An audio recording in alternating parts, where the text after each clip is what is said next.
We're live, powered by Cox Communications. Leslie McCassin alongside Antonio Daniels. Well, this one is frustrating because they just came off the loss against Phoenix, and this was a big game. This is a big back-to-back. They're now lost 2 games to Portland that they faced them in this year. Just your thoughts on, I know, you're disappointed. I'm going to tell you how I approach my job. I'm going to tell you how I approach my job, how I approach my analyst position. I approach my analyst position from a player's point of view.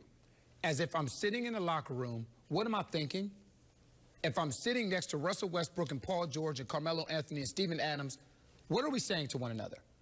So when this game is over and you go in the locker room and you sit in your locker, as a player, what are you thinking to yourself, or what are you saying to your teammates? There was no energy.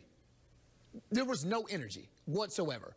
And the part that's difficult to understand, why is there a lack of energy after you just let one go against a subpar Phoenix Suns team? What you're seeing right now is how important Andre Robertson is to this team defensively. If you look at the last 3 games, they're averaging, giving up 116 points a game. I tell you what one of the most important plays in this game was, but it was probably the least impactful play in the game. It was a minute to go. Kyle Singler's driving to the bucket, and Zach Collins puts him on his butt. You know what that says? We're not giving up layups and dunks. That sets a tone. That sets a tone throughout your team. We're not giving, you're up 18 points with a minute to go, 15 points with a minute to go. The game has already been decided, but you're not giving Kyle Singler a layup. What you're saying is, you know what? You're going to earn this. And what the Thunder have fallen victim to as of late is not playing that playoff style defense that helped them and lead them to second in the league in defensive efficiency. If you look at that second half, Portland got whatever they wanted.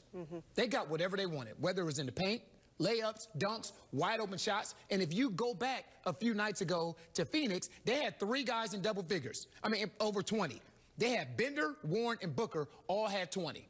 Tonight, Nurkic, Napier, and McCollum all had 20. So if I'm sitting in the locker room and we're talking about this amongst ourselves, what I'm saying is, you know what? We have to stop talking and start doing. Again, we have to get back and start doing the things that we did to get ahead again, mainly on the defensive side of the basketball. Yeah, and they got to find a way to do that without Andre Robertson, who's not there right now. And you mentioned it. It was big coming out in that third quarter. Portland had 2 back-to-back 30-point quarters, 34-26. In that quarter alone, had 12 unanswered points. So that was a big turning point in this game.